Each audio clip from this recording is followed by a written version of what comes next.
പത്തനംതിട്ടയിൽ ഇടതുകോട്ടയിലും BJP ശക്തി കേന്ദ്രങ്ങളിലും ബഹുദൂരം മുന്നിലെത്താൻ UDF-നായി. മുനിസിപ്പാലിറ്റികളിൽ 3 UDF ഭരണം പിടിച്ചു. ജില്ലാ പഞ്ചായത്ത്, ബ്ലോക്ക് പഞ്ചായത്തുകളിലേക്കും UDF നടത്തിയത് അസാമാന്യ തിരിച്ചുവരവാണ്. ഗ്രാമപഞ്ചായത്തുകളിലും UDF-ന് പിടിച്ചുകെട്ടാൻ LDF-ന് കഴിഞ്ഞില്ല.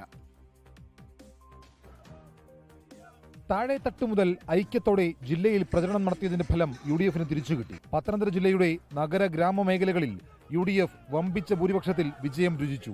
4 മുനിസിപ്പാലിറ്റികളിൽ പന്തളമൊഴികെ 3 UDF അധികാരം പിടിച്ചു. തിരുവല്ല മുനിസിപ്പാലിറ്റി ഭരണം നിലനിർത്തിയപ്പോൾ പത്തനംതിട്ടയിലും അടൂരിലും ഇടതുമുന്നണിയെ മറികടന്നു.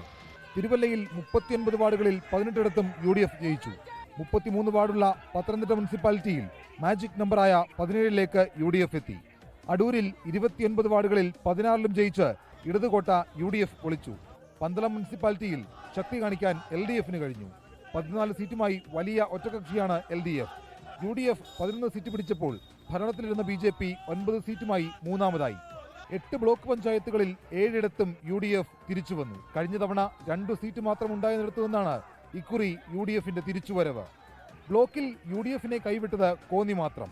ജില്ലാ പഞ്ചായത്ത് 17 ഡിവിഷനുകളിൽ 12 ഇടങ്ങളിൽ വിജയിച്ച് UDF കരുത്തുകാട്ടി. LDF 5-ഒതുങ്ങി. ഗ്രാമപഞ്ചായത്തുകളിൽ 34 UDF-ന്റെ തേരോട്ടം. LDF 11 സ്ഥലങ്ങളിലും BJP 4 വാർഡുകളിലും ജയിച്ചു. 24 പത്തനംതിട്ട. ലോകത്തെവിടെയായാലും ഏത് സമയത്തും 24 വാർത്തകളും ഓഗ്മെന്റഡ് റിയാലിറ്റി പാക്കേജുകളും എക്സ്പ്ലെയിനറുകളും വിശദമായി കാണാൻ ഞങ്ങളുടെ YouTube ചാനൽ നിങ്ങൾക്ക് സബ്സ്ക്രൈബ് ചെയ്യാം.